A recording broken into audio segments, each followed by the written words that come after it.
morning mga kabisote! Halika, samahan niyo akong mulit maglalamas na naman tayo ng mga sangkap para sa ating simpleng pananghalian.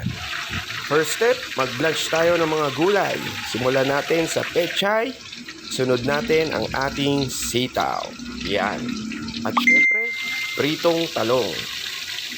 Diyan ko na rin siya pinrito sa pinagprituhan natin ng lechong kawali. Ngayon, sa hindi mainit na mantika, ilagay ang atswete at palabasin ang kulay. Maggisa tayo dito ng aromatics, bawang at sibuyas. Kapag sangkutsyado na, ilagay na natin yung kaldo, yung pinagkuluan ng panglechong kawali natin. Next step, ilalagay ko na yung peanut butter natin. Ayan. Then mekos-mekos lang yan mga kabisote. Kapag nag-incorporate na yung peanut butter sa kaldo natin, naglagay na tayo ng cornstarch slurry para pampalapot.